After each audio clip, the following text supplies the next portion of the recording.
সাবেক ভূমিমন্ত্রী সাইফুজ্জামান চৌধুরী জাবেদের প্রায় ৮,০০০ বর্গফুটের দুটি ফ্ল্যাট দখল নিয়েছে দুর্নীতি দমন কমিশন দুদক। সকালে ম্যাজিস্ট্রেট ও স্থানীয় পুলিশের সহায়তায় রাজধানীর গুলশানে থাকা ফ্ল্যাটের তালা ভেঙে ফ্ল্যাটের মালামালও জব্দ করে সংস্থাটি।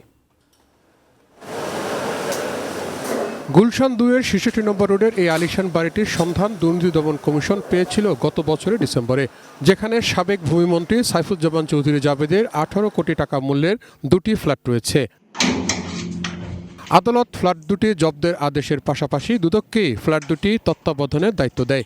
রোববার সকালে গুলশান থানা পুলিশের সহায়তায় একজন নির্বাহী ম্যাজিস্ট্রেটের উপস্থিতিতে বন্ধ ফ্ল্যাট দুটির তালা ভেঙে ভিতরে যায় দুদক টিম। ৫ থেকে ৬টা গাড়ির চাবি পেয়েছি, দামি গাড়ি মার্সেডিজ বেঞ্চ সহ রোলেক্স ঘড়ির অনেকগুলো প্যাকেট পেয়েছি, ম্যানুয়াল পেয়েছি। এছাড়া বেশিরভাগ দামি জিনিস অবশ্য সরিয়ে ফেলেছে, তবে আমরা এখান থেকে অনেক ক্লু পাবো, তদন্তের অনেকগুলো ক্লু পাবো যেগুলো আমরা ভবিষ্যতে আমাদের কাজে লাগবে। তো আপাতত আমরা ইনভেন্টরি করছি, পরবর্তীতে সম্পদ শ্রেণীকে বুঝিয়ে দিব।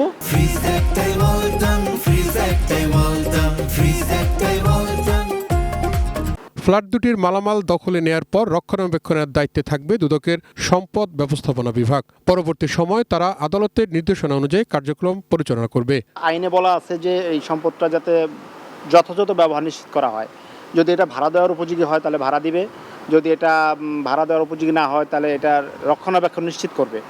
এই কাজটা সম্পদ শ্রেণী করবে। সাবেক এই ভূমিমন্ত্রীর বিরুদ্ধে ৯ দেশে অর্থ পাচারের প্রমাণ রয়েছে দুদকের হাতে। এরই মধ্যে তার বিরুদ্ধে ৩০টি মামলা করেছে সংস্থাটি।